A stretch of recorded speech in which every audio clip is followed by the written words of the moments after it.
البدع والأهواء، أهل البدع العقائدية وأهل البدع السياسية. نقول بيننا وبينكم السلف، بيننا وبينكم الكتب، كان فيقول البدع بيننا وبينكم. Bismillahirrahmanirrahim. Alhamdulillahirabbil alamin wassalatu wassalamu ala rasulihil amin wa ala alihi wa ashabihi ajma'in, amma ba'd. Kita lanjutkan terkait ta'liq ala kalamil muallif fi faslil kalam. Catatan untuk perkataan muallif. Siapa yang dimaksud dengan muallif di sini? Jabir Imam Ibnu Qudamah rahimahullahu ta'ala, terkait perkataan beliau dalam matan yang berhubungan dengan pembahasan sifat kalam bagi Allah Subhanahu wa ta'ala. Sebagaimana telah kita isyaratkan dulu di awal ketika kita membaca matan. Qauluhu mutakallimun bi kalamin qadim. Taib secara mutlak seperti ini. Dalam kalimat awal Imam Ibnu Qudamah rahimahullahu ta'ala, wa min sifatillahi ta'ala annahu mutakallimun bi kalamin qadim. Termasuk di antara sifat-sifat Allah Subhanahu wa ta'ala yaitu bahwasanya Allah mutakallim, Allah berbicara, berfirman dengan perkataan yang qadim, perkataan yang terdahulu. Maka maksud qadim di sini dikatakan oleh Imam Ibnu Utsaimin rahimahullahu taala, yakni qadiman nau' haditsal ahad. Maksudnya qadimun nau', yaitu dari sisi jenisnya memang itu qadim. Bahwasanya Allah Subhanahu wa taala semenjak azali. Azali itu apa? Syukran. Ada azali, ada abadi. Kalau azali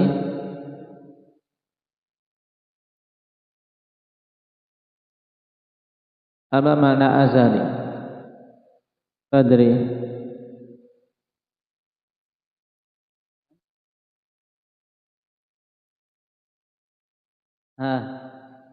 Apa makna azali? Hadith.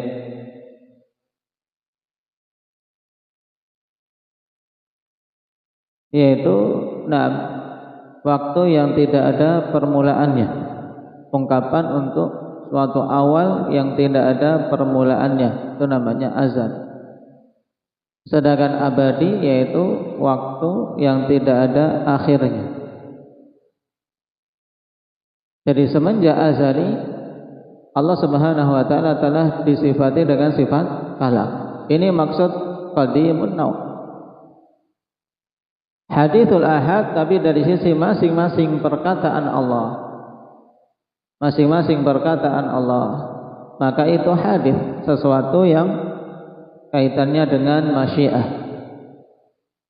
Tentunya perkataan Allah kepada Nabi Musa itu dari sisi waktunya berbeda dengan perkataan Allah Subhanahu wa ta'ala yang diturunkan kepada Nabi kita Muhammad sallallahu alaihi wasallam. Karena ada Taurat dan Al-Quran waktunya berbeda. Jadi ketika dikatakan mutakallimun bi kalamin qadim, ini kalau dimanakan dengan keyakinan ahli sunnah yang benar, maksudnya qadim dari sisi apa? Abdurrahman? Jenisnya. Tapi kalau dari sisi masing-masing perkataan Allah, maka perkataan Allah itu secara masing-masingnya itu disifati dengan apa? Ali? Dengan hadits, bukan qadim tapi hadits, sesuatu yang baru. Maksudnya baru kaitannya dengan masyiah Allah Subhanahu wa taala.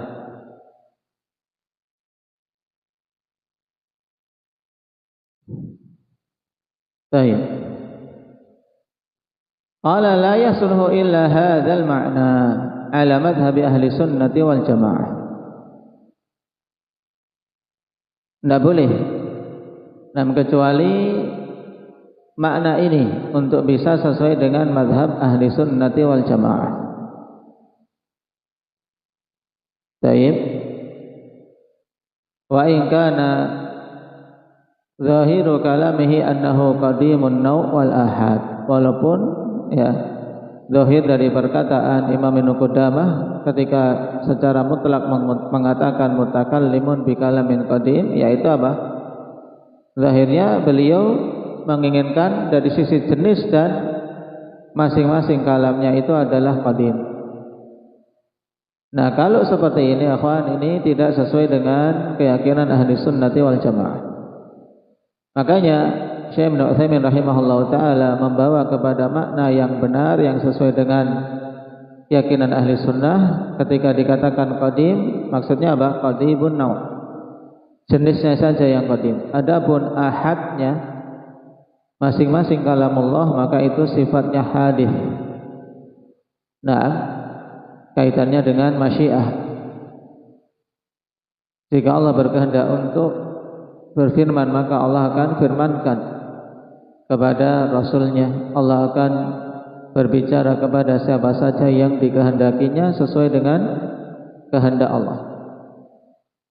Adapun kalau yang dimaksud adalah qadimun naw' wal ahad, jenis dan masing-masingnya itu adalah qadim, maka ini keyakinan kullabiyah wal asy'ariyah was salimiyah.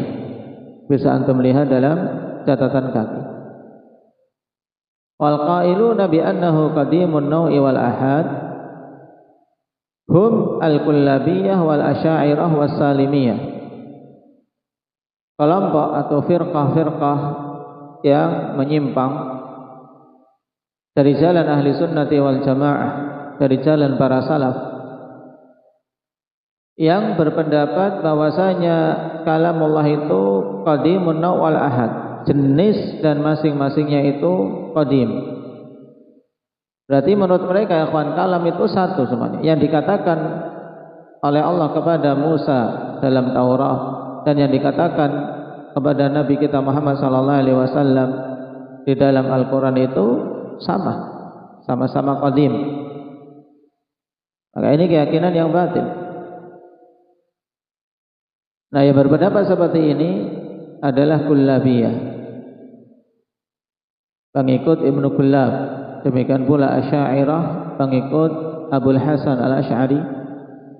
Walaupun beliau sendiri telah bertobat dan kembali ke manhaj salaf, akan tapi pengikutnya sudah terlanjur tersebar. Kemudian As-Salimiyah, bisa dilihat dalam Mukhtasarus Shawa'id.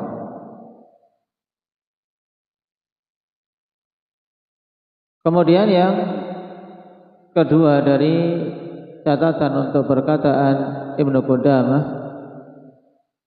qauluhu sami'ahu Musa min ghairi wasithah.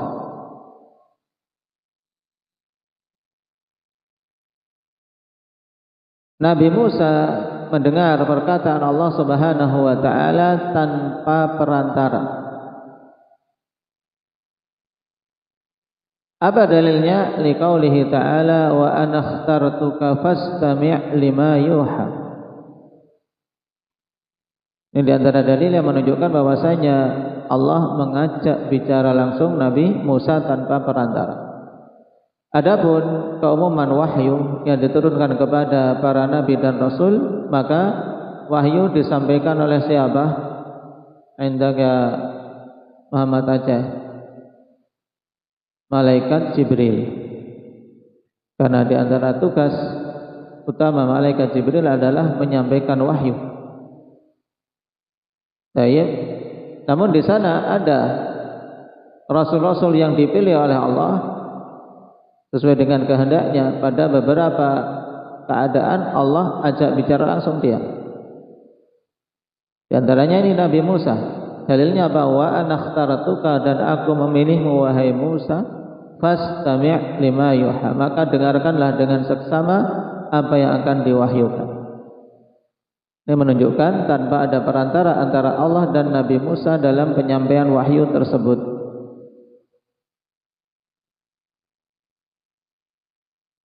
Kalau Nabi kita Muhammad sallallahu alaihi wasallam, apakah pernah Allah Subhanahu wa taala berbicara langsung dengan beliau? Abdullah Samin. Pernah. Kapan? Pada saat Isra Mi'raj. Nah, pada peristiwa Mi'rajnya Nabi sallallahu alaihi wasallam. Apa bedanya Isra dan Mi'raj? Mujahid. Nah, perbedaan antara Isra dan Mi'raj yaitu bahwasanya Isra perjalanan Nabi sallallahu alaihi wasallam dari Mekah menuju ke Baitul Maqdis di Palestina. Kemudian Mi'raj itu perjalanan Nabi sallallahu alaihi wasallam, atau lebih tepatnya di bawah naiknya Nabi sallallahu alaihi wasallam dari Baitul Maqdis sampai ke Sidratul Muntaha. Kemudian perbedaan yang kedua dari sisi kendaraannya. Kalau dalam Isra Nabi sallallahu alaihi wasallam mengendarai apa? Indaka zikri.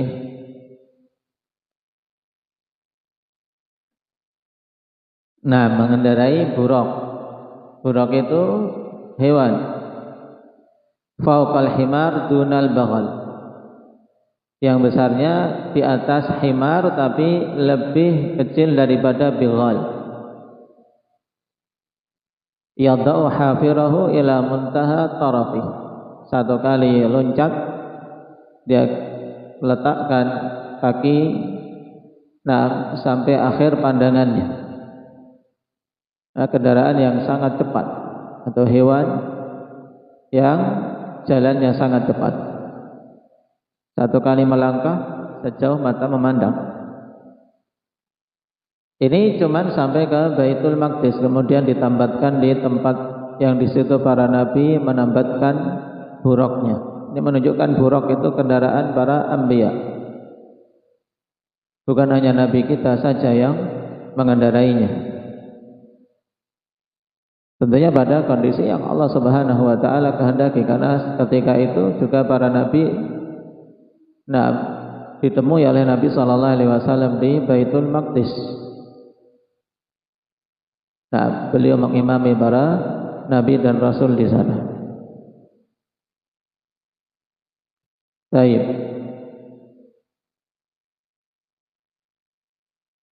Terjadi khilaf apakah bertemunya para nabi dan rasul atau beliau mengimami nabi dan rasul setelah kembali dari Mi'raj atau sebelum Mi'raj. Terjadi khilaf. Tapi zahirnya setelah Mi'raj. Kenapa? Karena ketika beliau berada di masing-masing langit, beliau bertanya, "Man hadza ya Jibril?" Siapa ini wahai Jibril? Siapa ini wahai Jibril? Nah, ketika bertemu dengan beberapa nabi dan rasul di masing-masing langit. Langit pertama, langit kedua, langit ketiga. Nah, menunjukkan beliau tidak mengenal. Kemudian Jibril memberitahu, ini Isa, itu Musa, itu Ibrahim, dan seterusnya. Sedangkan Mi'raj menggunakan apa? Hamzah. Nabi naik bersama dengan Jibril menggunakan apa?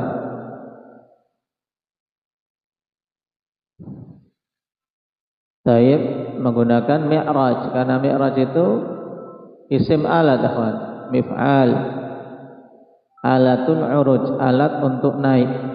Wallahu ta'ala alam. Berupa tangga atau apa, yang jelas bukan buraq. Karena buraq sudah diikat ketika beliau turun ke Baitul Maqdis. Ini di antara perbedaan antara Isra dan Mi'raj. Adapun sisi kesamaannya apa, Ahmad? Sisi kesamaan antara Isra dan Mi'raj, sama-sama dilakukan dalam satu malam, dalam malam tersebut. Nah, baik. Nah, di situ pada Mi'raj Nabi sallallahu alaihi wasallam juga diajak bicara langsung oleh Allah Subhanahu wa taala. Tanbih yang ketiga, qauluhu wa sami'ahu Jibril. Dan perkataan Allah Subhanahu wa taala juga didengar oleh malaikat Jibril. Dan bahkan beliau malaikat yang paling utama yang Allah tugasi untuk menyampaikan wahyunya kepada Nabi dan Rasul. Liqaulihi ta'ala qul nazzalahu ruhul qudusi min rabbik. Katakanlah wahai Nabi, nazzalahu ruhul qudus, telah menurunkannya, yaitu Al-Quran, ruhul qudus, yaitu malaikat Jibril, min rabbik, dari sisi Rabbmu, menunjukkan bahwasanya Al-Quran, Allah Subhanahu wa taala berfirman, kemudian didengar oleh malaikat Jibril, kemudian malaikat Jibril turun menyampaikannya kepada siapa? Wais, kepada Nabi kita Muhammad sallallahu alaihi wasallam. Ini jelas. Dan ayat ini sangat sharih, akhwan. Qul nazzalahu ruhul qudusi min rabbik. Bahwasanya Al-Quran sampai kepada Nabi kita Muhammad sallallahu alaihi wasallam berarti dengan perantara. Perantaranya siapa, Fatih? Malaikat Jibril. Wa qaulihi wa man adzina lahu, atau wa qauluhu, berarti qauluhu wa man adzina lahu min malaikatihi wa rusulih, dan juga mendengar perkataan Allah, siapa saja yang Allah izinkan dari kalangan malaikat dan rasul-rasulnya. Amal malaikatu fali qaulihi sallallahu alaihi wasallam walakinna rabbana idza qada amran sabbaha hamalatul arsy thumma yusabbihu ahlus sama'il ladzina yalunahum hatta yablugha tasbihu ahlas sama'id dunya. Fayaqulu alladhina yaluna hamalatal arsy li hamalatil arsy madza qala rabbukum fayukhbirunahum. Al-hadits rawahu Muslim.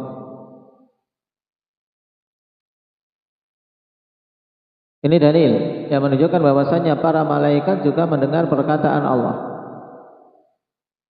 Nah, dari malaikat-malaikat yang Allah izinkan. Dalilnya hadis Rasul sallallahu alaihi wasallam mengatakan walakinna rabbana idza qada amran sabbaha hamalatul arsy.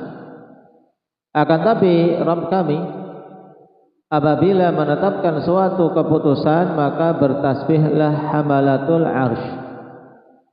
Bertasbihlah para malaikat-malaikat pemikul arsy. Dan malaikat-malaikat pemikul arsy lebih utama daripada malaikat-malaikat lain.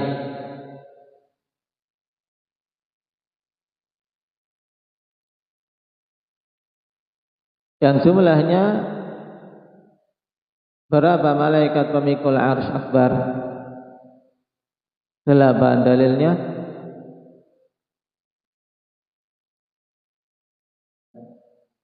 wa yahmilu arsya rabbik, dan memikul arsy Rabbmu, fauqahum, di atas mereka, memikul kan di atas.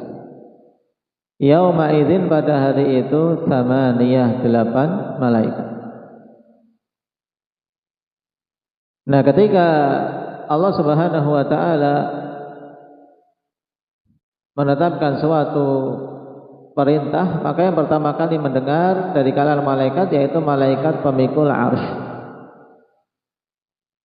Maka mereka bertasbih, sabbaha hamalatul arsy. Malaikat pemikul arsy bertasbih, thumma yusabbihu ahlus sama. alladzina yalunahum. Kemudian bertasbihlah penduduk langit yang di bawah mereka. Berarti di langit yang ketujuh. Karena ini langit yang paling tinggi. Terus demikian, nah, pada penduduk-penduduk langit di bawahnya. Dan langit akhwat, nah, diisi oleh malaikat dengan jumlah yang tidak mengetahui betapa banyaknya kecuali Allah Subhanahu wa taala. Jumlahnya berapa hanya Allah yang tahu. Hatta yablugha tasbihu ahlas sama'i dunya, sampai tasbih tersebut didengar oleh penduduk langit dunia, yaitu malaikat-malaikat yang di langit dunia. Dan langit dunia itu langit yang paling rendah, langit pertama. Fayaqulul ladzina yaluna hamalatal arsy li hamalatil arsy. Maka malaikat-malaikat yang berada di bawah malaikat pemikul arsy berkata kepada malaikat pemikul arsy, "Madza qala rabbukum?" Apa yang telah dikatakan oleh Rabb kalian?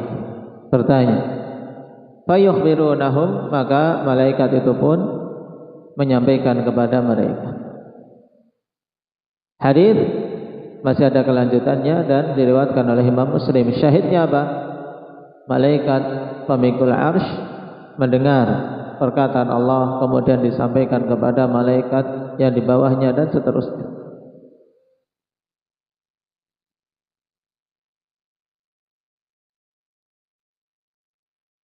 Wa amma rusul faqad thabata anna Allah kallama Muhammadan sallallahu alaihi wasallam lailatal mi'raj.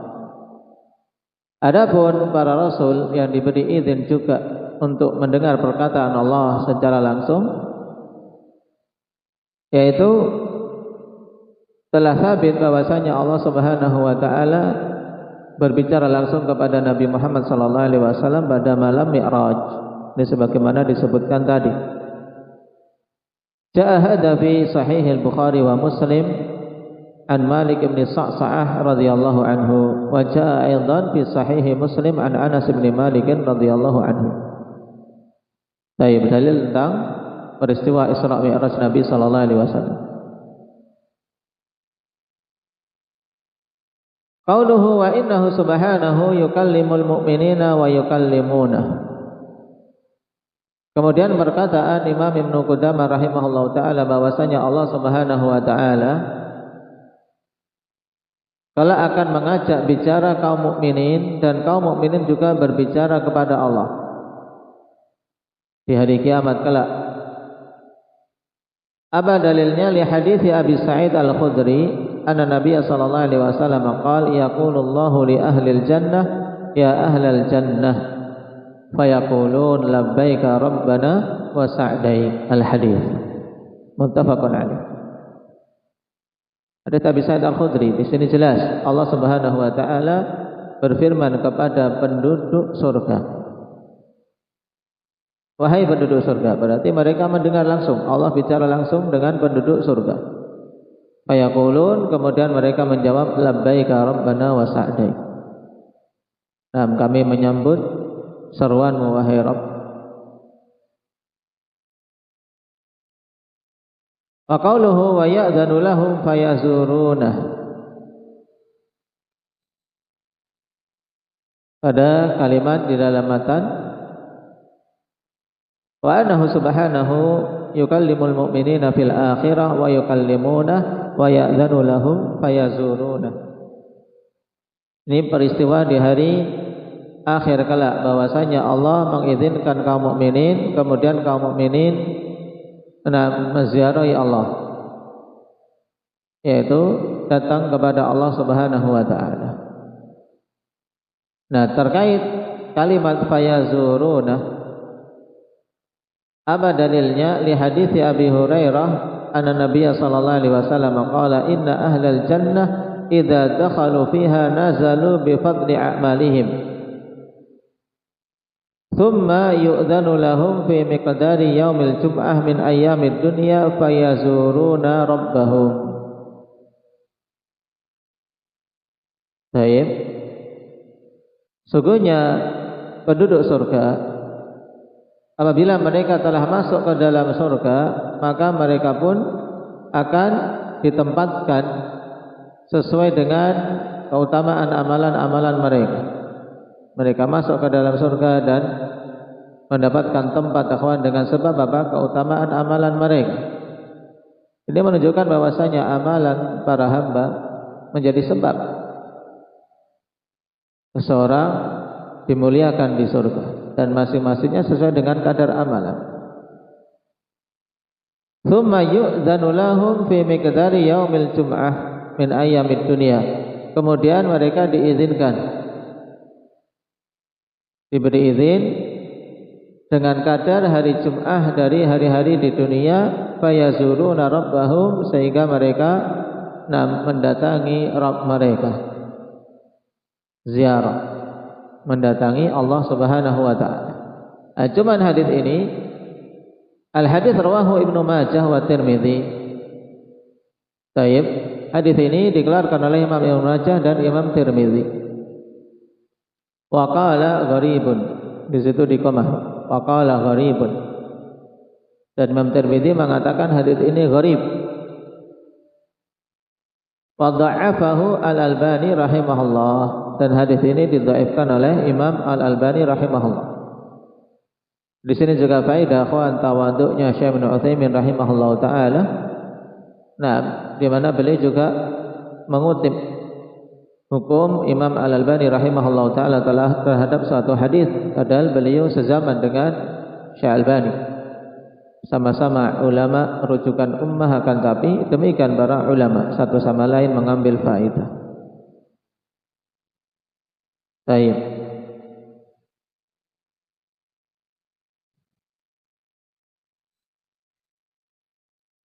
Tapi perhatikan dalam catatan kaki dikatakan oleh mu'alliq, yaitu Syekh Abdul Rahman Asy-Syamiri hafizahullah taala Hasan. Baik, dikeluarkan oleh Imam Tirmidzi, Ibnu Majah dan Ibnu Abi Asim dari jalan Hisham Ibnu Ammar. Qala haddatsana Abdul Hamid Ibnu Habib Ibnu Abil Ishrin.